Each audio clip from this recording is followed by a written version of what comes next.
Okay guys, so ఇప్పుడు వచ్చేసి మనము ఈ యొక్క ఎఫ్ఆర్బిఎంఏ యాక్ట్ గురించి మనం కొంచెం డీటెయిల్గా మనం డిస్కస్ చేద్దాం.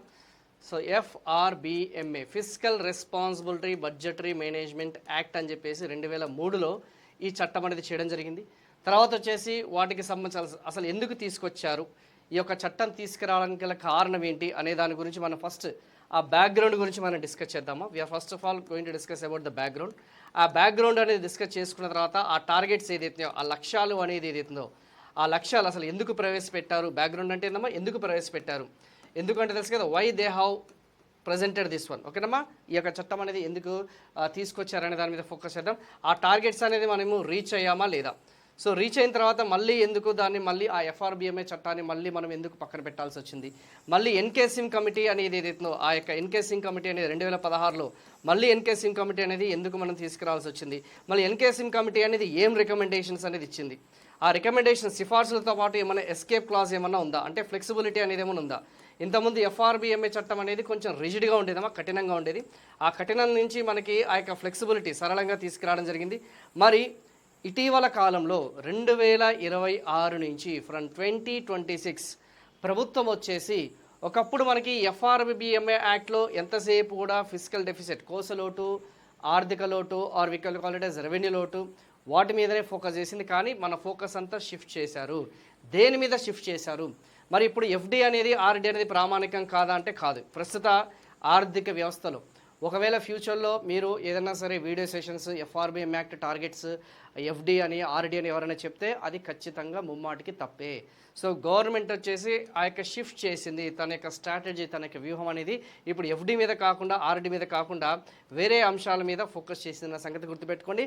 అదంతా కూడా మీకు లాస్ట్లో మీకు డీటెయిల్గా డిస్కస్ చేస్తాను. అసలు ఎఫ్ఆర్బిఎం అంటేనే ఇది కదా సార్ అంటే ఎస్, కానీ దేని మీద ఫోకస్ చేసింది అనేది కూడా మీకు నెక్స్ట్ ఈ సెషన్లోనే డీటెయిల్గా డిస్కస్ చేస్తాను. ఓకేనా, అయితే ముందు మనం దానికి సంబంధించిన బ్యాక్గ్రౌండ్, ఈ బ్యాక్గ్రౌండ్ అనేది ఏదైతుందో before LPG reforms, after LPG reforms, అంటే ఈ వీడియో అనేది ఖచ్చితంగా చాలా లెందీగా ఉంటుందమ్మా. సో ఖచ్చితంగా చాలా డీటెయిల్డ్ అనాలిసిస్ అనేది ఉంటుంది. సో ఈ యొక్క వీడియో అనేది మనకి అర్థం అవ్వాలంటే ఖచ్చితంగా ఎంతో కొంత మీకు ఆ యొక్క ఎల్పిజి రిఫార్మ్స్ అనేది ఏదైతుందో ఆర్థిక సంస్కరణల గురించి కొంచెం అవగాహన అనేది ఉండాలి. ఆ అవగాహన ఉంటేనే, అంటే మొదటి తరం ఏదైతే మనం చెప్పుకున్న సంస్కరణలు, రెండవ తరం సంస్కరణలు, మరి ఈ యొక్క ఎఫ్ఆర్బిఎం యాక్ట్ అనేది మొదటి తరం సంస్కరణల, రెండవ తరం సంస్కరణల అంటే ఇది రెండవ తరం సంస్కరణలు, సెకండ్ స్టేజ్ రిఫార్మ్స్లో భాగంగా ఈ యొక్క ఎఫ్ఆర్బిఎం యాక్ట్ అనేది తీసుకురావడం జరిగింది. సో ఇప్పుడు మనం డైరెక్ట్గా ఆ బ్యాక్గ్రౌండ్లోకి వెళ్ళి మనం చెక్ చేద్దాం. ఓకేనా, so what is FRBM act, అసలు ఈ యొక్క ఎఫ్ఆర్బిఎం యాక్ట్ అంటే దానికంటే ముందు అసలు ఎందుకు తీసుకొచ్చారంటే ఫస్ట్ మీకు ఈ డెఫిసిట్ ఫినాన్స్ అనే దాని గురించి మీకు కొంచెం ఐడియా ఉండాలి. ఏముండాలమ్మా, deficit finance. So what is deficit finance, లోటు ఆర్థిక విధానం అనొచ్చు. ఓకేనమ్మా, సో లోటు ఆర్థిక విధానం అని చెప్పి డెఫిసిట్ ఫినాన్స్ అంటే లోటు విత్త ఆర్ లోటు కోశ విధానం అని చెప్పేసి అనొచ్చు. లోటు కోశ విధానం అంటే ఏంటి, సింపుల్గా చెప్పాలంటే ఏ ప్రభుత్వం అయినా సరే వాళ్ళకి సంబంధించిన ట్యాక్సెస్, వాళ్ళకి సంబంధించిన పన్నులు అనేది ఏదైతుందో, అంటే ప్రభుత్వానికి సంబంధించిన ఆ యొక్క ఫిజికల్ పాలసీస్ ఏదైతున్నాయో కోశ విధానాల్లో భాగంగా పన్నులు అనేది ప్రజల మీద పన్నులు అనేది తక్కువగా విధించి, గవర్నమెంట్ వచ్చేసి ఆ ట్యాక్సెస్ అనేది తక్కువ విధించి, అండ్ గవర్నమెంట్కి సంబంధించిన ఎక్స్పెన్సెస్ అనేది ఏదైతుందో, వ్యయాలు అనేది ఏదైతుందో, ఎక్స్పెండిచర్ అనేది ఏదైతుందో, గవర్నమెంట్ ఎక్స్పెండిచర్ అనేది ఎక్కువగా ఉంటే ఆబ్వియస్లీ ఆ వార్షిక సంవత్సరంలో ఆ యొక్క బడ్జెట్లో చూసుకుంటే ఖచ్చితంగా లోటు అనేది ఏర్పడుతుంది. మరి యొక్క లోటు అనేది ఏదైతుందో దేని ద్వారా భర్తీ చేస్తాం సార్ అంటే, ఈ లోటు వచ్చేసి మన యొక్క ఇండియన్ బడ్జెట్లో మనకి రెవెన్యూ బడ్జెట్, క్యాపిటల్ బడ్జెట్ అని ఉంటుంది. ఆ క్యాపిటల్ బడ్జెట్ ద్వారా మనం భర్తీ చేయడం జరుగుతుంది. దేని ద్వారా భర్తీ చేయడం జరుగుతుందమ్మా, ఆ యొక్క మూలధన బడ్జెట్ ద్వారా, ఆ యొక్క క్యాపిటల్ బడ్జెట్ అనేది ఏదైతుందో అందులో ద్వారా భర్తీ చేయడం జరుగుతుంది. మరి క్యాపిటల్ బడ్జెట్ వచ్చేసి అందులో మనకి డెప్ట్ లోన్స్ అనేది ఉంటాయి, రుణ రాబడులు ఉంటాయి, రుణేతర రాబడులు కూడా ఉంటాయి, అంటే నాన్ డెప్ట్ లోన్స్ అని చెప్పేసి ఉంటాయి. కానీ ఈ మధ్య కాలంలో గత 1991 నుంచి చూసుకుంటే మనకి ఈ డెప్ట్ లోన్స్ మీదనే మనం ఎక్కువగా డిపెండ్ అవుతున్నాం కాబట్టి, రుణాల మీదనే మనం ఎక్కువగా ఆధారపడుతున్నాం కాబట్టి మనకి ఒక ఆర్థిక క్రమశిక్షణ అనేది మనం తప్పడం జరిగింది. సో మన యొక్క ఫిజికల్ రెస్పాన్సిబిలిటీ అనేది ఏది ఉందో, ఆ ఫిజికల్ డిసిప్లిన్ అనేది ఏదైతే ఉందో దాన్ని మనం డైవర్ట్ అయ్యాం, అంటే మితిమీరిన అప్పులు చేసుకుంటూ పోయాం. ఇప్పుడు సింపుల్గా చెప్పాలంటే మన లేమెన్ లాంగ్వేజ్లో ఇప్పుడు మీకు ఒక జీతం సంవత్సరానికి లేదంటే నెలకు ఒక 50,000 జీతం అనేది వచ్చింది. నెలకు 50,000 జీతం వచ్చినప్పుడు మరి మీరు ఆర్థిక క్రమశిక్షణ ఎప్పుడు పాటిస్తారు, ఓకే నేను నా యొక్క ఇంటి ఖర్చుల కోసం ఒక 40,000 45,000 నేను ఖర్చులు పెట్టుకొని మిగతా 5,000 అనేది నేను సేవ్ చేసుకుంటాను భవిష్యత్తు అవసరాల కోసం. అది కాకుండా నువ్వు ప్రతి నెల నీ యొక్క ఆదాయం 50,000, నీ ఖర్చులు 60,000. అలా ప్రతి నెల ఒక అదనంగా 10,000, 10,000, 10,000, 10,000 అప్పు చేసుకుంటూ పోయావనుకో, ఆటోమేటిక్గా ఏమవుతుందమ్మా, మొత్తం కూడా అక్యుములేట్ అయిపోయి అదంతా కూడా ఆర్థిక భారంగా ఉంటుంది. So at the end of the year అనేది ఏదైతే ఇంకా అప్పుల వాళ్ళందరూ ఎవరైతే వచ్చో మాకు వడ్డీలు కట్టట్లేదు, లేకపోతే మాకు అసలు చెల్లించండి అని చెప్పేసి మనం ఒక ఫినాన్షియల్ క్రైసిస్లోకి వెళ్ళిపోతాం, మన యొక్క ఆర్థిక సంక్షోభంలోకి వెళ్ళిపోవడం జరుగుతుంది, దివాలా తీస్తామన్న సంగతి గుర్తుపెట్టుకోండి. In a similar manner, on a similar grounds, ఆ యొక్క కేంద్ర ప్రభుత్వాలు, రాష్ట్ర ప్రభుత్వాలు కూడా ఆ యొక్క సంక్షేమ పథకాలు ఎప్పుడైతే 1991 తర్వాత ఆర్థిక సంస్కరణ తదనంతరం అండ్ 2000 తర్వాత కూడా చూసుకుంటే మీరు ఒక్కసారి అబ్జర్వ్ చేయండి. 10వ ప్రణాళిక, 11వ ప్రణాళిక, 12వ ప్రణాళిక, ఈ 10, 11, 12 ప్రణాళికలో అత్యధికంగా మనం సోషల్ సర్వీసెస్, సాంఘిక సంక్షేమ పథకాలు ఆరు సాంఘిక సేవల మీద మనం ఎక్కువగా దృష్టి సారించడం జరిగింది. అంటే ప్రభుత్వాలకు అనేది ఎక్కువ వ్యయాల మీద ఎక్కువగా ఫోకస్ చేస్తున్నారు. సోషల్ వెల్ఫేర్ స్కీమ్స్ మీద మనం ఫోకస్ చేసేసరికి ఖర్చు అనేది ఎక్కువైపోయింది. సో అలా మనకి ఆ డిసిప్లిన్ అనేది ఏదైతే ఉందో, ఆ ఫిజికల్ డిసిప్లిన్ డైవర్షన్ అనేది జరిగింది. మితిమీరిన అప్పులు, మరి దీన్ని మనం ఏం చేయాలి, కంట్రోల్ చేయాలి. దీన్ని మనం ఏం చేయాలి, నియంత్రణ చేయాలన్న సంగతి గుర్తుపెట్టుకోండి. మరి దీన్ని నియంత్రణ చేయాలి అంటే, ఓకేనా, నియంత్రణ చేయాలి అంటే ఏం చేయాలి, మనం ఒక చట్టం అనేది తీసుకురావాలి. దాన్ని కంట్రోల్ చేయాలంటే ఏం తీసుకురావాలి, ఒక చట్టం తీసుకురావాలి. ఆ చట్టమే మనకి FRBM యాక్ట్ అన్న సంగతి గుర్తుపెట్టుకోండి. అంటే in order to maintain physical discipline, ఆర్థిక క్రమశిక్షణ అనేది ఏదైతే ఉందో దాన్ని నిర్వహించడం కోసమే మనం FRBM చట్టం అనేది తీసుకురావాల్సిన పరిస్థితి అనేది వచ్చింది. అఫ్కోర్స్ దీనికి గల కారణాలు కూడా చూసుకుంటే, లోతుగా విశ్లేషిస్తే ఆ LPG రిఫార్మ్స్ అనేది కూడా ఒక కారణంగా మనం చెప్పొచ్చు. ఆ LPG రిఫార్మ్స్ గురించి మనకు చెప్పుకొని మనం ముందుకెళ్ళిపోదాం, ఓకేనా. సో ఇప్పుడు దాని గురించి మనం ఒకసారి డిస్కస్ చేద్దాం. So FRBM act can be viewed as a second generation reforms that completed LPG reforms after the completed. So FRBM చట్టం అనేది 1991 LPG సంస్కరణ, రెండవ సంస్కరణగా చూడవచ్చు. సో ఈ యొక్క బిఫోర్ LPG రిఫార్మ్స్ ఇండియాకి ఏముండేది, విపరీతమైన నియంత్రణ ఉండేది ఆర్థిక వ్యవస్థ మీద. సో లార్జ్ పబ్లిక్ సెక్టర్, అధికంగా మనం చూసుకుంటే ప్రభుత్వ రంగం అనేది అజమాయిషీ అనేది ఉండేది. అయితే హై ఫిజికల్ డెఫిసిట్స్, తెలుసా లేదా మరి మీకు, దాదాపు మన యొక్క ఫిజికల్ డెఫిసిట్ అనేది దాదాపు 8.6% వరకు వెళ్ళింది, 8.6%. సో అందుకే మనం ఫైనాన్షియల్ క్రైసిస్లోకి వెళ్ళిపోయాం. హెవీ బారోయింగ్, భారీగా రుణాలను తీసుకున్నాం అండ్ భారీగా మనం అప్పులు చేయాల్సిన పరిస్థితి అనేది వచ్చింది, ఓకేనా. అలా మనకి ఆ BOP క్రైసిస్, దీని యొక్క ఏదైతే మనం చెప్పుకున్న సమ్మరీ ఏంటంటే, మనం BOP క్రైసిస్లోకి వెళ్ళిపోవడం జరిగింది, ఆర్థిక సంక్షోభంలోకి వెళ్ళిపోవడం జరిగింది. అందుకే మన వాళ్ళు 1991 జూలైలో ఏం తీసుకొచ్చారు, ఓకేనా. సో ఈ యొక్క LPG రిఫార్మ్స్ అని చెప్పేసి ఆర్థిక క్రమశిక్షణ అనేది తీసుకురావడం అనేది జరిగింది. మరి తర్వాత ఏం జరిగింది సార్ అంటే, 1991 తర్వాత ఎప్పుడైతే మనం LPG లిబరలైజేషన్, ప్రైవేటైజేషన్, గ్లోబలైజేషన్ తీసుకొచ్చామో, మెల్లమెల్లగా పరిశ్రమల మీద ఎక్కువ పెట్టుబడులు పెట్టారు, మన యొక్క వ్యాపారం అనేది విస్తరణ జరిగింది. ఏదైనా ఫారెన్ డైరెక్ట్ ఇన్వెస్ట్మెంట్స్ అనేది, విదేశీ ప్రత్యక్ష పెట్టుబడులను ఆహ్వానించడం జరిగింది, ఫారెన్ క్యాపిటల్ ఇన్ఫ్లోస్ అనేది వచ్చాయి. అయినా సరే however one of the major problem remained physical deficit was still high, that is physical deficit was high. అంటే ఎంత మనము పరిశ్రమలకి, మన యొక్క దేశీయ పరిశ్రమలకి, మన డొమెస్టిక్ ఇండస్ట్రీస్కి ఎంత ఫ్రీ హ్యాండ్ అనేది ఇచ్చినా కానీ, ప్రొడక్షన్ విషయంలో కానీ, ఇన్వెస్ట్మెంట్ విషయంలో కానీ, ధరల విషయంలో కానీ, ఎగుమతుల విషయంలో కానీ, మన BOP అనేది ఏదైతే ఉందో, మన బ్యాలెన్స్ ఆఫ్ పేమెంట్ అనేది ఏదైతుందో, విదేశీ చెల్లింపుల శేషం విషయంలో మనం ఒక రకంగా చెప్పాలంటే నియంత్రణ అనేది ఉంది. కానీ మన యొక్క కోశ లోటు అనేది ఏదైతుందో, మన యొక్క ఫిజికల్ డెఫిసిట్, ఆర్థిక లోటు అనేది అంతే అధికంగా ఉంది, చాలా హైగా ఉందన్న సంగతి గుర్తుపెట్టుకోండి. సో అందుకే మన వాళ్ళు ఏం చేసుకోవచ్చు, ఈవెన్ ఆఫ్టర్ లిబరలైజేషన్ చెప్పే కదా, సరళీకరణ విధానాల ద్వారా చూసుకుంటే ఆ యొక్క ప్రజారుణం అనేది పెరుగుతూనే ఉంది, ప్రజల యొక్క అప్పు అనేది, జాతీయ అప్పు అనేది పెరుగుతూనే ఉందన్న సంగతి గుర్తుపెట్టుకోండి. So by the late 1990s, అంటే 1990 లేట్ అయితే అదనంతరం and early 2000 policy makers fear that excessive deficits, అంటే ఏదైతే మనం చెప్పుకున్నా ఆ అధికమైన ఆ యొక్క ఏదైతే మన కోశ లోటులు, అధిక ఏదైతే అప్పులు అనేది ఏదైతుందో, అది మన LPG రిఫార్మ్స్ అమలు చేసినా కానీ ఆ యొక్క ప్రతిఫలాలు మనకు అందవేమో అన్న భయం అనేది ఏర్పడింది. పైగా యాక్చువల్గా చెప్పాలంటే ఈ ఫిజికల్ డెఫిషిట్ అనేది ఏదైతే ఇంతకుముందు మనము 1991 తర్వాత డిస్ఇన్వెస్ట్మెంట్ అనేది మనం స్టార్ట్ చేసాం, గుర్తుందా లేదా. ఈ ప్రైవేటైజేషన్లో భాగంగా పెట్టుబడులు ఉపసంహరణ చేసాం. ఆ పెట్టుబడులు ఉపసంహరణ చేసిన తర్వాత యాక్చువల్గా దేనికి ఉపయోగించాలి, సింపుల్గా చెప్పాలంటే ఇన్ఫ్రాస్ట్రక్చర్ కోసమో, లేకపోతే తిరిగి ఏదన్నా ఆ యొక్క ప్రభుత్వ రంగ సంస్థల యొక్క టెక్నాలజీని అప్గ్రేడ్ చేయడం కోసమో మనం చేయాలి. కానీ వీళ్ళు ఏం చేశారు, ఫిజికల్ డెఫిసిట్ని కంపన్సేట్ చేయడం స్టార్ట్ చేశారు. ఆ యొక్క ఆర్థిక లోటు అనేది ఏదైతుందో ఆ కోశ లోటుని భర్తీ చేయడానికి యూజ్ చేస్తూ వచ్చారు. ఇది కరెక్ట్ కాదు. సో మనకి ఆర్థిక క్రమశిక్షణ అనేది ఉండాలి. మనకు ఒక ఫిజికల్ డిసిప్లిన్ అనేది ఉండాలి అన్న ఉద్దేశంతో ఆ తర్వాత మన వాళ్ళు తీసుకొచ్చారమ్మా ఎఫ్ఆర్బిఎంఏ చట్టం అనేది తీసుకురావడం జరిగింది. మరి దీనికి గల కారణం ఏంది? దీనికి గల కారణం ఏంది? To support market oriented reforms. ఏదైతే మనం చెప్పిన మార్కెట్ ఆధారిత సంస్కరణ అనేది మనం మద్దతు అనేది ఇవ్వడము. సో ఫ్రీ మార్కెట్ ఎకానమీలోకి వచ్చేసాం మనము.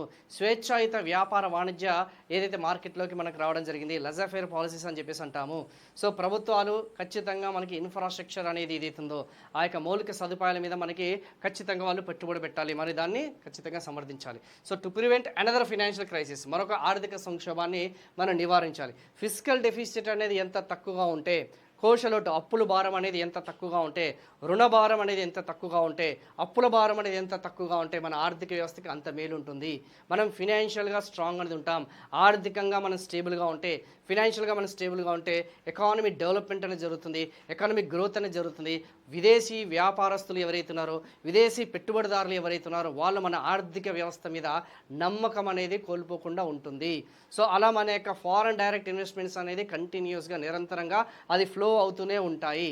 సో మనం ఈ విపరీతమైన అప్పులు చేసుకుంటూ పోతే ఎవడు కూడా మనల్ని నమ్మడు, మన రూపీ డిప్రిసియేట్ అవ్వడం జరుగుతుంది, మన ఆర్థిక వ్యవస్థ మీద నమ్మకం పోతుంది. తిరిగి వాళ్ళ పెట్టుబడులు అనేది వాళ్ళ స్వస్థలాలకి, వాళ్ళ స్వదేశాలకి వాళ్ళు తీసుకెళ్లడం జరుగుతుంది. లేదంటే హాట్ మనీ రూపంలో వేరే దేశాలకి ఆ యొక్క ఫారెన్ డైరెక్ట్ రిజర్వ్స్ అనేది ఆర్ ఫారెక్స్ రిజర్వ్స్ అనేది తరలింపు అనేది జరుగుతుంది. సో చెప్పే కదా, to improve the investors confidence. ఇది కాకుండా టు రెడ్యూస్ ద డెప్ట్ బర్డన్. సో ఆ డెప్ట్ బర్డన్ అనేది మనకి ఆర్థిక సంస్కరణ కాలంలో ఎంత ఉండేదమ్మా? దాదాపు 50% ఉండేది. అందులో సగం వచ్చేసి, అందులో 50% వచ్చేసి, అందులో 50% వచ్చేసి మనము ఎక్స్టర్నల్ లోన్స్ అనేది ఉన్నాయి, బాహ్య రుణాలు ఉన్నాయి. And to strengthen hour monetary policies, మన యొక్క ద్రవ్య విధానం అనేది ఏదైతుందో దాన్ని బలోపేతం చేయడం కోసమే మన యొక్క ఎఫ్ఆర్బిఎంఏ యాక్ట్ అనేది మనం తీసుకొచ్చారు. సో మరి ఎవరు తీసుకొచ్చారు సార్ ఈ ఎఫ్ఆర్బిఎం యాక్ట్ అనేది? అటల్ బిహారీ వాజ్పేయి గారు. ఇది కూడా అడుగుతున్నాడమ్మా ఎగ్జామినేషన్ పాయింట్ ఆఫ్లో. ప్రతిదీ కూడా ఇంపార్టెంటే. చాలా డీటెయిల్డ్ అనాలిసిస్ చేసి మీకు ఎఫ్ఆర్బిఎం యాక్ట్ గురించి చెప్తున్నాను. ఇంకా మనం హిస్టారికల్ బ్యాక్గ్రౌండ్లోనే ఉన్నాం. సో రెగ్యులర్గా ఉండేది మనకి ఇంకా నెక్స్ట్ అది వెళ్తుంది, బట్ ఇంకా ఆ 4 బ్యాక్గ్రౌండ్ అనేది తెలుసుకున్న తర్వాతనే మనం డీటెయిల్గా వెళ్దాం. So FRBMA bill was introduced in the parliament in the year 2005 by Atal Bihari Vajpayee for providing legal backing to the fiscal discipline to be institutionalised in the country. So ఒక రకంగా చెప్పాలంటే చట్టబద్ధమైన ఒక మద్దతు అనేది ఉండాలి, లీగల్ బ్యాకింగ్ అనేది ఉండాలి. సో ఆర్థిక క్రమశిక్షణ పాటించమంటే ఎవరు కూడా పాటించరు. సో మనకి ఒక లీగల్ బ్యాకప్ ఉంటే మనకు ట్రాన్స్పరెన్సీ అనేది ఉంటుంది, పారదర్శకత అనేది ఉంటుంది. At the same time accountability అనేది మనం చూపిస్తాము. ప్రతిదీ కూడా ప్రతి సంవత్సరం కూడా మన కంట్రోల్లో ఉంటుంది. మన ఒక ఆర్థిక క్రమశిక్షణ అనేది ఉండొచ్చు అనే ఉద్దేశంతో వాళ్ళు ఈ యొక్క పార్లమెంట్లో ఆ బిల్ అనేది 2000లో పాస్ చేయడం జరిగిందన్న సంగతి గుర్తుపెట్టుకోండి, ఓకేనా. సో ఆర్థిక క్రమశిక్షణ నెలకొల్పడం, ప్రభుత్వ నిధుల నిర్వహణ మెరుగుపరచడం. సో ఇది దేనికి ఉందామా? మెయిన్ వచ్చేసి establish financial discipline, improve the management of public funds. మనకి ఆదాయ మార్గాలు అనేది ఎన్నో ఉన్నాయి, వ్యయ మార్గాలు అనేది ఎన్ని ఉన్నాయి. సో ఒక రకంగా చెప్పాలంటే ఫిజికల్ కన్సాలిడేషన్, మన యొక్క పన్నులు అనేది మన యొక్క ఆదాయ వనరులు అనేది పెంచుకుంటూ రావాలి. మన యొక్క దుబారా ఖర్చు ఏదైతుందో అన్నెసెసరీ ఎక్స్పెన్సెస్ అనేది మనం కట్ చేసుకుంటూ రావాలి. సో ఇష్టానుసారంగా మనం ఆ యొక్క డిపార్ట్మెంట్లకు కానీ, మినిస్టర్లు కానీ, శాఖలు కానీ ఆ నిధులు అనేది కేటాయించకూడదన్న ఉద్దేశంతో మన యొక్క ఆర్థిక ఏదైతే చెప్పుకున్న ఆ యొక్క ప్రుడెన్స్ అనేది ఏదైతుందో, ఓకే, పుష్టి అనేది ఏదైతుందో దాన్ని మనం బలోపేతం చేయాలనేది దాని యొక్క మెయిన్ ఇంటెన్షన్గా మనం చెప్పుకోవడం జరిగిందన్న సంగతి గుర్తుపెట్టుకోండి. సో ఫైనల్గా ఎఫ్ఆర్బిఎంఏ చట్టం అనేది మనం 2003లో ఇంప్లిమెంట్ చేయడం జరిగిందన్న సంగతి గుర్తుపెట్టుకోండి. In order to reduce the fiscal deficit ఏంటమ్మా? Marketable loans. సార్ సింపుల్గా చెప్పండి, మాకు అసలు ఫిజికల్ డెఫిసిట్ ఏంటి అంటే మార్కెటబుల్ లోన్స్ అన్న సంగతి గుర్తుపెట్టుకోండి, మార్కెట్ రుణాలు అన్న సంగతి గుర్తుపెట్టుకోండి. ఏం రుణాలమ్మా? ఆ యొక్క మార్కెట్కి సంబంధించిన ఆ యొక్క రుణాలు అనేది ఏదైతే ఉందో సో దాన్ని కంట్రోల్గా ఉండాలి అనేది. So Karnataka is the first state to enact FRBM act, while west Bengal is the last state to implement in 2010. So Karnataka రాష్ట్రం వచ్చేసి ఎఫ్ఆర్బిఎం యాక్ట్ని మొట్టమొదటిసారిగా అమలు చేసింది. రాష్ట్రాల పరంగా చూసుకుంటే కర్ణాటకమ్మ, అండ్ చిట్ట చివరిగా అమలు చేసింది ఏదంటే వెస్ట్ బెంగాల్ 2010లో అన్న సంగతి గుర్తుపెట్టుకోండి, ఓకేనా. సో ఒకవేళ ఎఫ్ఆర్బిఎంఏ పరిధిలో మీరు ఒకవేళ ఉంటే ఏంటి సార్ అసలు ఈ యొక్క ఎఫ్ఆర్బిఎం పరిధి అంటే ఏందనేది మనం ఈ చట్టాల్లోని ద మోస్ట్ ఇంపార్టెంట్లోకి మనం వెళ్ళిపోదాం. ఇక్కడ నుంచి మీరు కొంచెం జాగ్రత్త వినండి. From here onwards you please make sure that you listen to this FRBM act very carefully, ఓకేనా. ఎందుకంటే ఇక్కడ నుంచే మనకి అంటే ఈ 15 to 20 minutes అనేది బ్యాక్గ్రౌండ్ మాత్రమే మీకు చెప్పడం జరిగింది. కానీ ఇక్కడ రాబోయే ఈ 25 minutes 30 minutes సెషన్ అనేది ఏదైతుందో వెరీ వెరీ ఇంపార్టెంట్.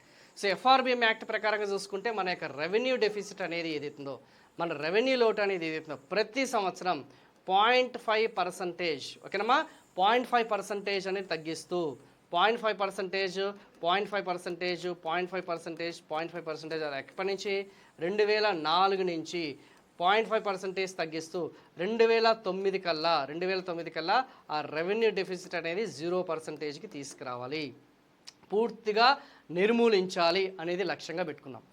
ఇప్పుడు ఒరిజినల్ ఏదైతే మనం చెప్పుకున్న ప్రారంభంలో ఉన్న ఆ యొక్క 2003 FRBM యాక్ట్లో RD = 0 ఉండాలి. ఓకేనమ్మా. సో ప్రభుత్వం వాళ్ళ రెగ్యులర్ కార్యకలాపాలు అనేది ఏదైతే వాళ్ళ రెగ్యులర్ అడ్మినిస్ట్రేషన్కి అప్పులు చేయడానికి వీల్లేదు. ఓకేనా. సాధారణ పరిపాలనకి సంబంధించింది ఏదైతే వెల్ఫేర్ స్కీమ్స్ కానీ లేకపోతే శాలరీస్ కానీ అడ్మినిస్ట్రేషన్ కానీ సో దానికి అప్పుల మీద ఆధారపడకూడదు. సో వాళ్ళకి కావాల్సిన వనరులు అనేది వాళ్ళే సమకూర్చుకోవాలి, వాళ్ళే అక్యుములేట్ చేసుకోవాలి, సమీకరించుకోవాలని చెప్పేసి 2009 కల్లా ఎట్టి పరిస్థితుల్లో 0% అనేది అచీవ్ చేయాలి. ఏది రెవెన్యూ లోటు, ఆల్రెడీ రెవెన్యూ లోటు అంటే మీకు తెలుసు. తర్వాత వచ్చేసి ఆ కోశ లోటు అనేది ఏదైతే ఉందో ఆ కోశ లోటు అనేది ప్రతి సంవత్సరం ఇదంతమ్మా 0.5 కదా.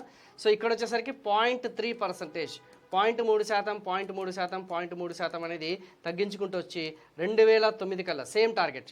అదే 2009 కల్లా మన యొక్క రెవెన్యూ డెఫిసిట్ అనేది 3%కి తగ్గించాలి. ఎంత తగ్గించాలమ్మా? 3%కి తగ్గించాలి.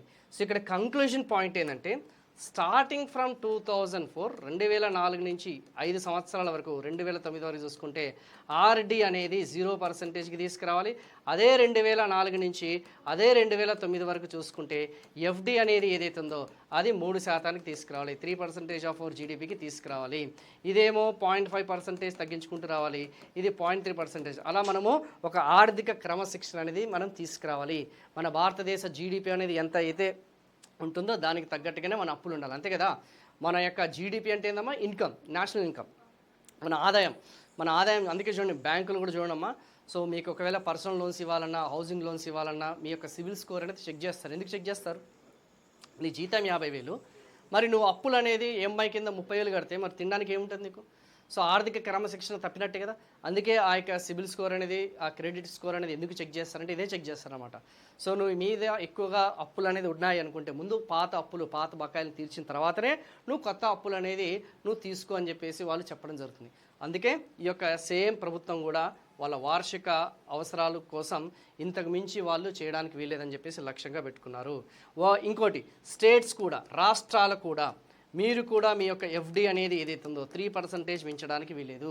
ఒకవేళ ఎవరైనా సరే కంట్రోల్గా ఓకేనా వాళ్ళ యొక్క ఏదైతే బడ్జెట్ అనేది ఏదైతుందో వాళ్ళు ఫిజికల్ డెఫిసిట్ అనేది మెయింటైన్ చేస్తే, ఆర్థిక క్రమశిక్షణ అనేది మెయింటైన్ చేస్తే, ఫిజికల్ డిసిప్లిన్ అనేది మెయింటైన్ చేస్తే మేము వాళ్ళకి కొన్ని గ్రాంట్స్ అనేది ఇస్తాము. అర్థమైంది కదా. గ్రాంట్స్ అంటే తెలుసు కదా. ఎస్, అభివృద్ధికి సంబంధించిన గ్రాంట్లు అనేది ఇస్తాం, నిధులు అనేది మీకు ఇస్తాము.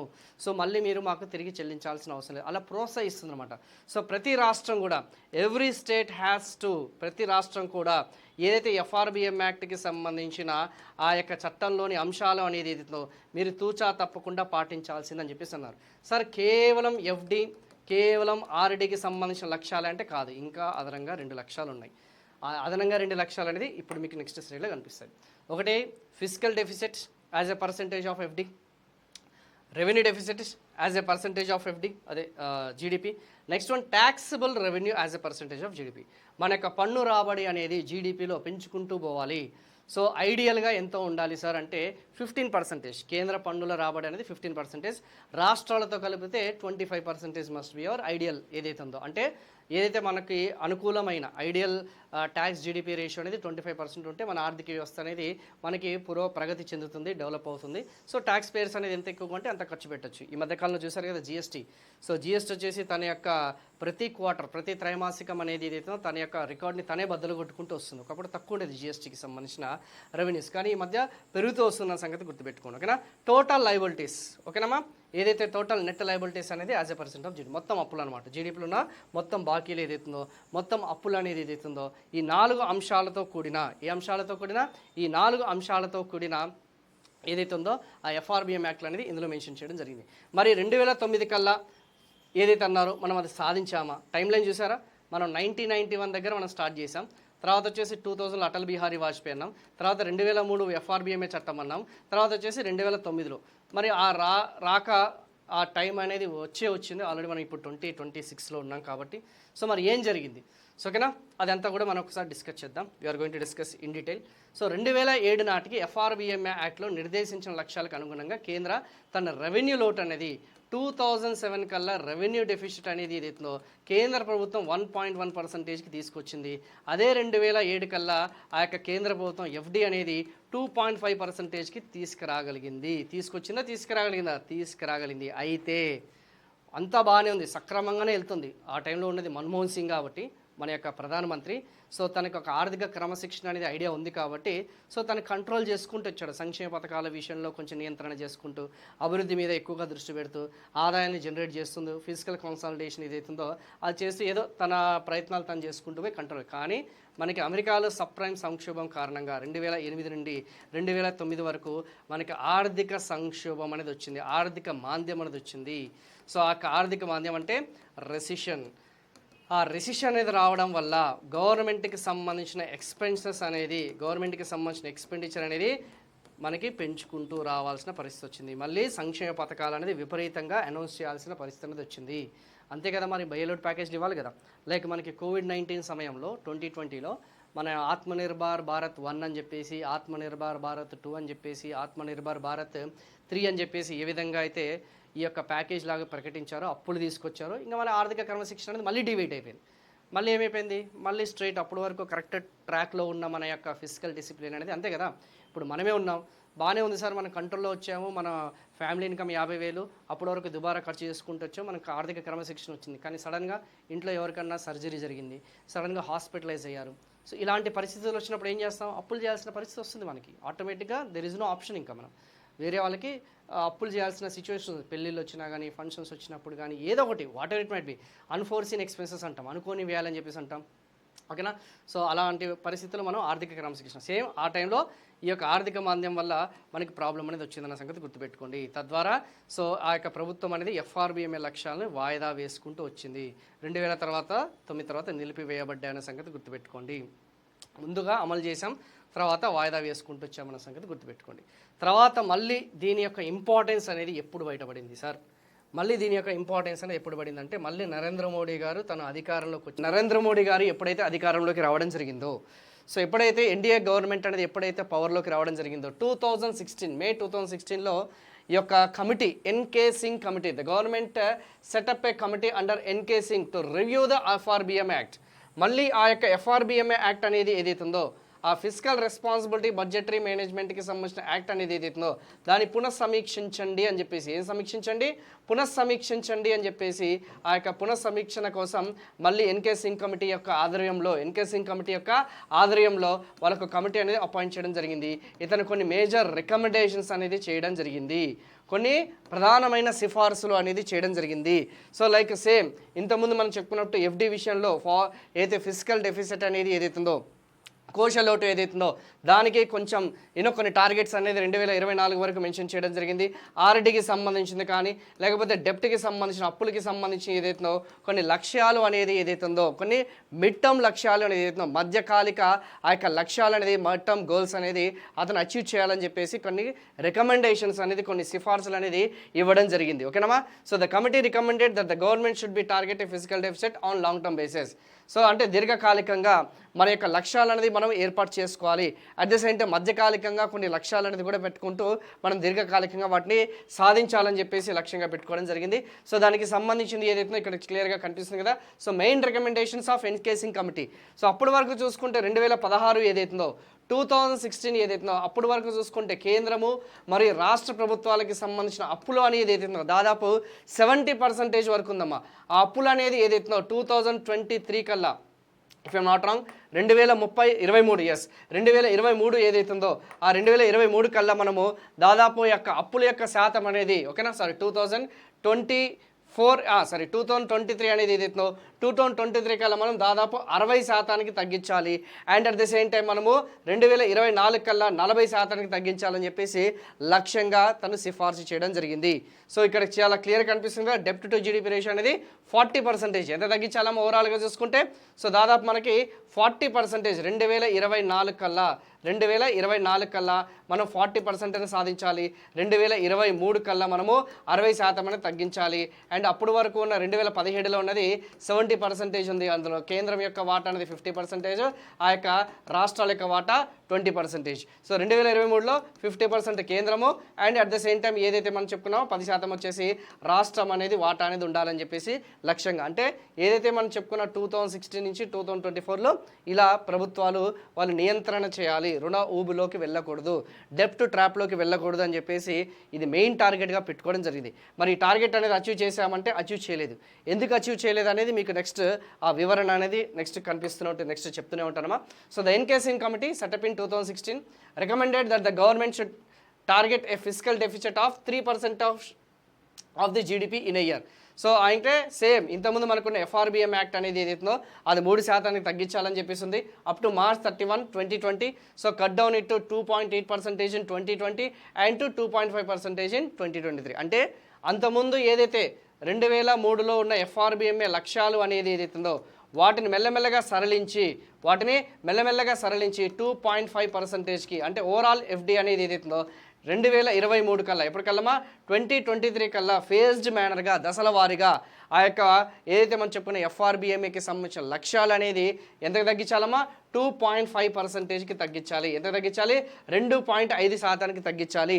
మరి 3% అనేది ఎప్పుడు తగ్గించాలి ఇక్కడ చాలా క్లియర్గా ఉంది కదా. సో 2020 కల్లా ఎప్పటికల్లా 2020 కల్లా మనము 2020 కల్లా మనము 2.8% అనేది తగ్గించాలనేది టార్గెట్ పెట్టుకున్నారు. అలా 3% నుంచి 2.8, 2.8 నుంచి 2.5. అయితే ఇవన్నీ కూడా మేము ఇప్పుడు కొంచెం కన్ఫ్యూజ్డ్గా ఉన్నాయి సార్, మేము ఇవన్నీ కూడా గుర్తుపెట్టుకోవాలంటే ఇప్పుడు ఇవన్నీ కూడా గుర్తుపెట్టుకోవాల్సిన అవసరం లేదు. ఎందుకు మళ్ళీ మనకి COVID-19 గుర్తుందా లేదా? మనకి 2020లో 2.8% అన్నారు. నిజంగా చెప్పండి అది కుదిరిందా? కుదరలేదు. ఇంతకుముందు చెప్పినట్టు దాదాపు 8% వరకు వెళ్ళింది మన FD అనేది. ఆ యొక్క ఫిజికల్ డెఫిసిట్ అనేది ఏదైతుందో మన యొక్క ఆర్థిక లోటు, ద్రవ్య లోటు, ఆర్ కోశ లోటు, విత్త లోటు అనేది ఏదైతుందో ఆల్మోస్ట్ 8% వరకు కూడా రీచ్ అయింది. ఎందుకు కోవిడ్ వల్ల మళ్ళీ అధికంగా అప్పులు చేయాల్సిన పరిస్థితి వచ్చింది. సో ఆత్మనిర్భర్ భారత్ 1, 2, 3 అని చెప్పేసి అదనంగా మన వాళ్ళు ఎక్కువగా ఖర్చు చేయాల్సి వచ్చింది, అప్పులు చేయాల్సిన ఆ యొక్క పరిస్థితి అనేది వచ్చింది. బట్ ఓవరాల్గా చూసుకుంటే మెయిన్ రికమెండేషన్ చేసి కంబైన్ అంటే రాష్ట్రాలు, కేంద్ర పాలిత ప్రాంతాలు అండ్ ఏదైతే కేంద్రమో అందరు కలిపి ఆ యొక్క డెప్ట్ జీడిపి రేషియో అనేది ఓవరాల్గా ఎంత తీసుకురావాలమో 2024-25 కల్లా 40% తీసుకురావాలి ఫ్రమ్ ఎగ్జిస్టింగ్ 70% అండ్ 2023 కల్లా 60% తీసుకురావాలని చెప్పేసి లక్ష్యంగా పెట్టుకోవడం జరిగింది. అండ్ ఓవరాల్గా చెప్పే కదా ఫిజికల్ డెఫిసిట్ అనేది ఏదైతుందో ఆ కోశ లోటు అనేది 2.5%కి తగ్గించాలి అట్ ఎనీ కాస్ట్ అని చెప్పేసి మనం లక్ష్యంగా పెట్టుకున్నాం. చూసారు కదా ఇక్కడ కొన్ని ఆ లెక్కలు అనేది ఉన్నాయి. బట్ ఇదంతా కూడా కొంచెం అవుట్డేటెడ్ అమ్మా. అఫ్కోర్స్ మీకు నోట్స్లో అనేది ఉంటుంది, మేబీ ఎగ్జామినేషన్లో ఇది అడగకపోవచ్చు. మరి రీసెంట్గా ఏమన్నా చేంజెస్ ఏమన్నా జరిగాయా సార్? ఎస్, రీసెంట్గా కొన్ని మార్పులు చేర్పులు అనేది జరగడం జరిగిందమ్మా. ఆ రీసెంట్ మార్పులు చేర్పులు అనేది మనం డిస్కస్ చేద్దాం. ఇవన్నీ కూడా జనరలైజ్డ్ అమ్మా. సో ఎవ్రీ ఇయర్ ఎంత టార్గెట్ పెట్టాలి అని చెప్పేసి, బట్ ఇవి ఎగ్జామినేషన్లో మనకు అంత అవసరం లేదు. బట్ మీకు మాత్రం PDF అనేది ఇస్తాను, ఒకసారి చెక్ చేయండి. సో ఒకసారి మీరు ఓవరాల్గా దీన్ని చెక్ చేయడానికి ప్రయత్నించండి, ఓకేనమ్మా. సో నెక్స్ట్ వన్ వచ్చేసి మరి ఇదంతా కూడా ఈ యొక్క ఏదైతే ఉందో మరి దీనికి సంబంధించిన రిజిడిటీ ఏమన్నా ఉందా సార్ అంటే ఎస్. ఇక్కడ మనకి చూసుకుంటే FRBMA యాక్ట్ అనేది ఏదైతుందో ఇంతకుముందు FRBMA యాక్ట్ అనేది ఏదైతుందో అది రిజిడ్గా ఉండేది, 2003కి సంబంధించింది, కఠినంగా ఉండేది, ఎక్కడ కూడా ఫ్లెక్సిబుల్గా ఉండేది కాదు. సో ఈ యొక్క ఎన్కేసింగ్ కమిటీ వచ్చేసి ఒక ఎస్కేప్ క్లాజ్ అనేది ఏం క్లాజ్ అమ్మా ఒక ఎస్కేప్ క్లాజ్ అనేది వివరించడం జరిగింది. ఎస్కేప్ ఏంటి సార్? ఆ ఎస్కేప్ క్లాజ్ అంటే ఏంటి? ఆ 0.5% అనేది పాయింట్స్ అనేది ఏదైతుందో సివియర్ స్ట్రెస్ తీవ్ర ఒత్తిడి ఉన్నప్పుడు ఏంటి సార్ అంటే అది మీకు కొంచెం క్లియర్గా ఎక్స్ప్లెయిన్ చేస్తాను. ఒకవేళ మన భారతదేశం నేషనల్ సెక్యూరిటీ ఆర్ వార్ జాతీయ భద్రత లేదంటే యుద్ధం సమయంలో లైక్ మొన్న రీసెంట్గా ఆపరేషన్ సింధూర్ లాంటి పరిస్థితులు కానీ ఎక్స్టర్నల్ అగ్రెషన్ విదేశీ దురాక్రమణ చేసినప్పుడు కానీ లైక్ ఇప్పుడు ఈ మధ్యకాలంలో ఈ బంగ్లాదేశ్, ఇండియా, పాకిస్తాన్ టెన్షన్స్ అనేది విపరీతంగా ఉన్నాయి. ఆ టెన్షన్స్ టైంలో మనకు ఒక్కోసారి యుద్ధం జరిగే పరిస్థితి అనేది వస్తుంది. అంటే ఆపరేషన్స్ కాదమ్మా, ఆపరేషన్స్ వేరు, యుద్ధం వేరు. సో ఎవరైనా సరే దురాక్రమణకి గురి చేసినప్పుడు, మన భూమిని ఆక్రమించడం చేసినప్పుడు, లేదంటే మన మీద యుద్ధం ప్రకటించినప్పుడు, ఇలాంటి పరిస్థితుల్లో మన ఎక్స్పెన్సెస్ అన్నీ కూడా, మన ఎక్స్పెండిచర్ అంతా కూడా ఎటువైపు వెళ్ళిపోతుంది, మిలిటరీ వైపు వెళ్తుంది. ఆటోమేటిక్గా అప్పులు ఎక్కువ చేయాల్సి వస్తుంది. సో ఒక ఎస్కేప్ క్లాస్ కావాలంటే ఆ యొక్క 0.5% అనేది ఏదైతుందో నువ్వు కొంచెం డివేట్ అవ్వు. జీడిపి, నేషనల్ కెలామిటీ, జాతి విపత్తు. సో 2026, 2027 ఏదైతుందో సూపర్ ఎల్నినో అని చెప్పేసి ఈ మధ్యకాలంలో ఎక్కువగా మన వాళ్ళు తీసుకొస్తున్నారు, ప్రాచీనలోకి తీసుకొస్తున్నారు. అండ్ ఆల్రెడీ మనకు తెలిసిందే, సగటు వర్షపాతం కంటే తక్కువ వర్షపాతం అనేది నమోదవుతుంది. సో అగ్రికల్చర్ ప్రొడక్షన్ మీద నెగిటివ్ ఇంపాక్ట్ అనేది క్రియేట్ అవుతుంది. సో విపరీతమైన ఆ యొక్క నెగిటివ్ అనేది ఏదైతే రుణాత్మక ప్రభావం అనేది చూపిస్తుంది. సో తద్వారా మన యొక్క అగ్రికల్చర్ అవుట్పుట్ అనేది తగ్గుతుంది, అగ్రో బేస్డ్ ఇండస్ట్రీస్ అనేది తగ్గుతుంది. దీనివల్ల ఏమవుతుంది, ప్రభుత్వం వచ్చేసి ఆటోమేటిక్గా వ్యయాలనేది ఎక్కువ చేయాల్సి వస్తుంది, సబ్సిడీస్ ఎక్కువ ఇవ్వాల్సి వస్తుంది. ఓకేనా, ఆ యొక్క ప్రభుత్వ సంక్షేమ పథకాలు అనేది అధికంగా అమలు చేయాల్సి వస్తుంది, ఆటోమేటిక్గా అప్పులు చేయాల్సి వస్తుంది. అలాంటి పరిస్థితుల్లో చెప్పే కదా కొలాప్స్ ఆఫ్ అగ్రికల్చర్, లేదంటే ఏదైనా సహజ విపత్తులు వచ్చినప్పుడు కానీ, ఓకేనా, లేకపోతే ఏదైతే ప్రకృతి వైపరీత్యాలు అనేది వచ్చినప్పుడు కానీ, లేదంటే జాతి విపత్తులు లాంటి పరిస్థితులు వచ్చి ఫ్లడ్స్ కానీ, ఫెమైన్స్ కానీ, ఓకేనా, అదే కరువు కానీ, కాటకాలు కానీ, లేకపోతే ఏదైతే మనం చెప్పుకున్న వరదలు వచ్చినప్పుడు కానీ, ఫెమైన్స్, డ్రాట్స్ వచ్చినప్పుడు స్ట్రక్చరల్ రిఫార్మ్స్, ఓకేనా, నిర్మాణాత్మక సంస్కరణ అంటే లైక్ జిఎస్టీ లాంటివి ఇంట్రడ్యూస్ చేయడం. సార్ మాకు నిర్మాణాత్మక సంస్కరణలు అంటే ఏంటనేది ఒక క్లారిటీ ఇవ్వండి. జిఎస్టీ ప్రభుత్వం వచ్చేసి ఆ 2017 ఆ టైంలో జిఎస్టీ తీసుకొచ్చింది. ఆ టైంలో ఖచ్చితంగా కొంచెం ఆదాయాలు వ్యయాలకి సంబంధించిన కొన్ని డిఫరెన్సెస్ అనేది వస్తుంటాయి. ప్రభుత్వానికి సంబంధించిన ఆ యొక్క ఆదాయ వనరులు కానీ వ్యయాలు కానీ కొంచెం డిస్టర్బ్ అవుతుంది. సో అలాంటి ఈ 4 పరిస్థితుల్లో మాత్రమే మీరు ఆ ఎస్కేప్ క్లాజ్ అనేది మీరు కావాలంటే 0.5% అనేది మీరు జీడిపిలో 0.5% డీవియేట్ అవ్వచ్చు అని చెప్పేసి, అంటే కొంచెం ఫ్లెక్సిబిలిటీ, సరళత్వం అనేది, ఫ్లెక్సిబుల్ టార్గెట్స్ అనేది ఏదైతుందో ఆ సరళ లక్ష్యాలు అనేది ఏర్పాటు చేసింది. సో ఇవే ఎన్కే సిమ్ కమిటీ రికమెండేషన్స్ అమ్మ. అందరూ అంటుంటారు కదా ఎన్కే సిమ్ కమిటీ రికమెండేషన్స్ ఏంటి sir, NK SIM committee recommendations అనేది ఇవే ఎన్కే సిమ్ రికమెండేషన్. అంటే తీవ్రమైన ఒత్తిడి సమయంలో, ఆర్థిక ఒత్తిడి సమయంలో, ఆర్థిక పరిస్థితులు అనేది మనకి అనుకూలంగా లేనప్పుడు, మనకి ఫేవరబుల్గా లేనప్పుడు, మనకి ప్రతిజ్ఞలో ఉన్నప్పుడు ఈ ఎస్కేప్ క్లాజ్ అని మనం యూజ్ చేయొచ్చు. So physical responsibility is essential to creating a better, stronger or more prosperous nation for the next generation. So ఈ యొక్క ఫిజికల్ డెఫిసిట్ అనేది ఏదో ఏదైతే మనం చెప్పుకున్న తదుపరి తరానికి మెరుగైన, బలమైన, మరింత సంపన్నమైన దేశాన్ని సృష్టించడానికి ఆర్థిక బాధ్యత ఆర్ ఆర్థిక క్రమశిక్షణ అనేది చాలా అవసరం. మరి ఇప్పుడే మనం అప్పులు చేసుకుంటూ పోతే, ఇప్పుడే మన యొక్క ఫ్రూట్స్ అనేది ఎంజాయ్ చేసుకుంటూ పోతే, ఆర్థిక ఫలాలు అనేది ఇప్పుడే మనం అనుభవిస్తే, మన యొక్క భవిష్యత్తు తరాలు, భావి తరాలు అనేది ఏం ఎంజాయ్ చేస్తాయి, వాళ్ళకి అప్పులే ఉంటాయి, అంతే కదా. ఇప్పుడు లాస్ట్ తరం అనేది అప్పులు తాగి అప్పులు చేసుకుంటూ ఆస్తులు అమ్ముకుంటూ పోతే, మరి రాబోయే తరానికి నువ్వేమిస్తావమ్మా, ఏమి ఇవ్వలేవు. సో ఇది కూడా అంతే కదా. సో అందుకే మనం కంట్రోల్లో ఉండాలనేదే మన యొక్క మెయిన్ ఇంటెన్షన్. సో ఇది విన్న తర్వాత మీకు ఈజీగా స్టేట్కి సంబంధించింది ఉంటుంది. అయితే ఇప్పుడు లేటెస్ట్ 2026కి సంబంధించిన లేటెస్ట్ అప్డేట్స్ 2026కి సంబంధించిన మధ్యలో ఏం జరిగింది అనేది మనకి ఎగ్జామినేషన్లో అడగకపోవచ్చమ్మా. ఎందుకంటే 2020 తర్వాత కొంచెం మారిపోయింది. మన ఫిజికల్ డెఫిసిట్ అనేది ఆల్మోస్ట్ 8% వరకు వెళ్ళింది.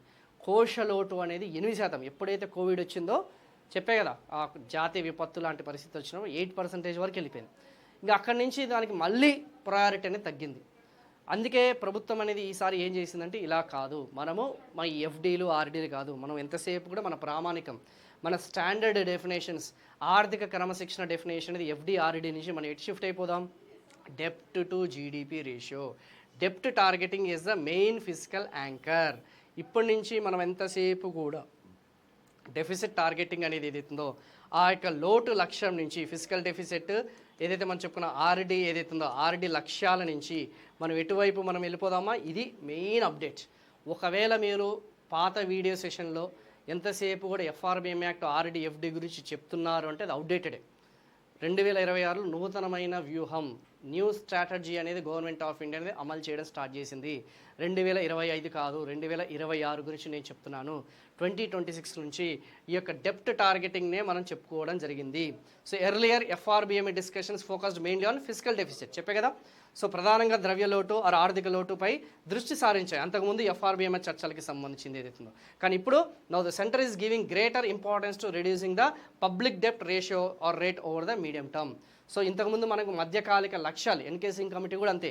2017లో ఎన్కే సింగ్ కమిటీ రికమెండేషన్స్ ఇస్తే 2022లో మనం ఎఫ్డీ ఎంత ఉండాలి, 2023లో మన ఎఫ్డీ ఎంత ఉండాలి, అలా కొంచెం మధ్యకాలిక లక్ష్యాలు అనేది పెట్టి మీరు ఇది సాధించండి over a period of time, over a period of stretch అని చెప్పేసి చెప్పడం జరిగింది. కానీ ఇప్పుడు నూతనమైన ప్రభుత్వం ఏం చేసింది, ఇవన్నీ కాదు, మనకి ఆర్థిక పరిస్థితి, మనది ఎమర్జింగ్ నేషన్, మనది వచ్చేసి డెవలపింగ్ నేషన్, మనది ఒక్కోసారి మనకి ఆ యొక్క ఆర్థిక పరిస్థితులు అనేది అటు ఇటుగా ఉంటాయి. ఎందుకంటే ఈ గ్లోబల్ ఆయిల్ క్రైసిస్ అనేది ఒక్కోసారి వస్తుంటుంది మనకి, ఆర్థిక సంక్షోభం అనేది వస్తుంటుంది మనకి, లేకపోతే పక్కన యుద్ధాలు అనేది వస్తుంటాయి, లేకపోతే సూపర్ ఎల్లినో వల్ల మనకి వస్తుంటాయి. లేదంటే ఈ మధ్యకాలంలో చూసుకుంటే ఈ కారు మబ్బులంతా కూడా మొత్తం దేశవ్యాప్తంగా చూసుకుంటే ఆ యొక్క మేఘాలన్నీ కూడా వచ్చి దానివల్ల మనకి ప్రకృతి వైపరీత్యాలు అనేది వస్తుంటాయి. సో ఇలాంటి పరిస్థితుల దృష్ట్యా మనం డెప్ట్ మీదనే మనం ఫోకస్ చేద్దాము. మీడియం టర్మ్ ఏదైతే మనం చెప్పుకున్న ప్లాన్ నుంచి, మధ్యకాలిక ప్రణాళికల నుంచి మనం మీడియం టర్మ్ ప్లాన్కి వెళ్దామని, అది ఏదైతే మనం చెప్పుకున్నామో అప్పులు ఏదైతే ఉందో ఆ అప్పుల లక్ష్యం అనేది మనము ముందుకు వెళ్దామని చెప్పేసి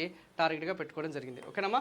సో ఇలా మనము డెప్ట్ టు జీడిపి టార్గెట్ ఎంత సార్ అంటే సేమ్ అంతకుముందు ఏమనుకున్నాము 60%, అంటే 2017లో 70% ఉన్నది, 2023 కల్లా 60%కి తీసుకురావాలన్నది. కానీ ఈసారి 2026 వచ్చేసి అప్డేట్స్ వచ్చేసి 2026 నుంచి 2030 కల్లా మనము మన యొక్క డెప్ట్ టు జీడిపి రేషియో అనేది 50%కి తగ్గించాలి. చూసారా, ఎక్కడా కూడా ఎఫ్డి అనే వర్డ్ మెన్షన్ చేయలేదు, ఎక్కడా కూడా ఆర్డి అనే వర్డ్ మెన్షన్ చేయలేదు, ఎక్కడ కూడా ట్యాక్స్ జీడిపి రేషియో అనేది కూడా ఎక్కడా మెన్షన్ చేయలేదు. సో ఎంతసేపు కూడా మన టార్గెట్ అంతా కూడా దేని మీద ఫోకస్ చేశారమ్మా, డెప్ట్ టార్గెట్స్ మీదనే ఫోకస్ చేశారు అన్న సంగతి గుర్తుపెట్టుకోండి. రుణ లక్ష్యం మీదనే మన వాళ్ళు ఫోకస్ చేశారు. సో ఎలాగైతే ఇన్ఫ్లేషన్ టార్గెటింగ్ 4% +or -2 ఎలాగో, అలాగే ఈ మధ్య కాలంలో డెప్ట్ టార్గెట్ అనే దాని మీదనే మన వాళ్ళు ఫోకస్ చేశారన్న సంగతి గుర్తుపెట్టుకోండి. అలా 50% +or-1% ఆఫ్ జీడిపి బై 2031. ఈ యొక్క ఏదైతే నేను బాక్స్లో మెన్షన్ చేశాను ఇదమ్మా మెయిన్ ఇంపార్టెంట్. రాబోయే రోజుల్లో అప్డేటెడ్ ఎకానమీలో మనకి ఎక్కువగా అడిగేది ఇదే. సో 2030 వరకల్లా ఇంకా మనం సేఫ్ అనమాట. సో అంతకుముందు మీరు ఏదైతే లక్ష్యాలు విన్నారో, వేరే ఫ్యాకల్టీస్ చెప్పిన, అవుట్డేటెడ్ ఫ్యాకల్టీస్ చెప్పినవన్నీ కూడా అది పక్కన పెట్టాడమ్మా. సో ఇప్పుడంతా కూడా మన స్ట్రాటజీ మార్చేసాం. Lower limit 49%, upper limit 51%. చెప్పే కదా రేంజ్ అనేది ఉంటుంది. సో ప్రిఫర్డ్ లెవెల్ మనకు అనుగుణమైనది 50% అన్న సంగతి గుర్తుపెట్టుకోండి. అయితే మరి లేటెస్ట్ ఎంత సార్ మన డెప్ట్ జీడిపి రేషియో అనేది 2025లో ఎంత ఉంది? 56% ఉంది. సో 2026లో ఎంత లక్ష్యంగా పెట్టుకున్నాం? 55 లక్ష్యంగా పెట్టుకున్నాం. 2030 కల్లా ఎంత? 50%. ఈ టేబుల్స్ ఏదైతున్నాయో అవసరమైతే పాజ్ చేసుకొని ఈ టార్గెట్స్ అన్నీ కూడా మీరు రన్నింగ్ నోట్స్లోకి రాసుకోవడానికి ప్రయత్నించండి. సో ఇప్పుడు ప్రస్తుతం ఉన్నది మనకి 56%. మళ్ళీ రిపీట్ చేస్తున్నామమ్మా. సో 2025లో మన డెప్ట్ అనేది, అప్పు అనేది 56% ఉండేది. 2026లో అంచనా వచ్చేసి 55కి మనం అంచనా అనేది వస్తున్నాం, 55.6. 2030కి వచ్చేసరికి ఎట్టి పరిస్థితుల్లో 50%కి దగ్గరికి తీసుకురావాలి. మరి ఇక ఫిజికల్ డెఫిసిట్ టార్గెట్స్ ఇది మన మెయిన్ ప్రయారిటీ కాదు, కానీ ఖచ్చితంగా అది కూడా మనకి ఒక పారామీటరే కదా, మన ఆర్థిక క్రమశిక్షణకి పారామీటరే కదా. సో ఆ పారామీటర్ కాస్త 2024లో 4.8% ఆఫ్ జీడిపి, ఆఫ్ కోర్స్ 3%కి అయితే దగ్గరగా లేదు, కొంచెం ఎక్కువ ఉంది. 2025కి వచ్చేసరికి చూశారు కదా 4.5% ఏదైతే ఉందో దానికి కొంచెం దగ్గరగానే ఉంది. ఆల్మోస్ట్ 2026లో ఎక్స్పెక్టెడ్ వచ్చేసి బడ్జెట్ ఎస్టిమేట్స్ వచ్చేసి మన రీసెంట్గా 4.3% అని టార్గెట్ పెట్టుకుంది. సో మీరు గుర్తుపెట్టుకోవాల్సింది ఈ లాస్ట్ బాక్స్ అనేది ఏదైతుందో ఈ లాస్ట్ బాక్స్ అనేది గుర్తుపెట్టుకోవడానికి ప్రయత్నించండి. Very very very very very important. ఇవేనమ్మా ఎగ్జామ్లో లేటెస్ట్ ఎఫ్ఆర్బిఎం యాక్ట్కి సంబంధించిన ది మోస్ట్ ఇంపార్టెంట్. ఆల్మోస్ట్ ఈ 40 మినిట్స్లో మీకు పూర్తి స్థాయిలో ఈ ఎఫ్ఆర్బిఎం యాక్ట్ గురించి ఎగ్జామినేషన్ పాయింట్ ఆఫ్ వ్యూలో మాత్రమే ఎంతవరకు అవసరం ఉందో అంతవరకు మాత్రమే చెప్పాను. సో ఇనిషియల్ ఫేజ్లో మనకి రిజిడ్గా ఉండేవి లక్ష్యాలు అనేది, కానీ ఎన్కేసింగ్ కమిటీ వచ్చేసి మనకి ఎస్కేప్ క్లాజ్ అనేది ఫ్లెక్సిబిలిటీ అనేది ఇచ్చింది. కానీ ఈ మధ్య కాలంలో 2026లో ప్రభుత్వం వచ్చేసి మళ్ళీ ఆ వ్యూహాల్ని మార్చడం జరిగింది. సో ఇప్పుడు ఆ కొత్త వ్యూహాలు అనేది ఏదైతుందో ఇది పెట్టుకుందన్న సంగతి గుర్తుపెట్టుకోండి. సో ఎఫ్డి అనేది టార్గెట్స్ అనేది ఎక్కడ మెన్షన్ చేయలేదమ్మా. మీరు కూడా కావాలంటే ఒకసారి చెక్ చేయండి. మరి చెక్ చేసి ఒకవేళ ఉంటే ఏమన్నా షార్ట్ టర్మ్ టార్గెట్స్ అని పెట్టిండొచ్చు. అది ఎవ్రీ ఇయర్ యాన్యువల్ సర్వేలో మనకి మారుతూనే ఉంటాయి. సో మీరు మాత్రం ఇక్కడ నుంచి మీరు చేయాల్సింది ఏంటంటే updates. So socio economic outlook అనేది ఏదైతుందో ఆ సోషియో ఎకనామిక్ అవుట్లుక్ ఏదైతుందో బడ్జెట్ ఏదైతుందో అది చదివితే మీకు దీని కంటిన్యూషన్గా 2027లో ఏం జరిగింది, 2028లో ఏం జరిగింది, జస్ట్ ఆ 1 or 2 పాయింట్స్ అంత ఉంటాయి. అది మాత్రం మీరు ఇక్కడ యాడ్ ఆన్ చేసుకోండి. ఓకేనమ్మా. సో ఇక్కడితోని ఈ సెషన్ అనేది నేను కంక్లూడ్ చేస్తున్నాను. So thank you so much. Have a nice day. Bye, take care and all the very best.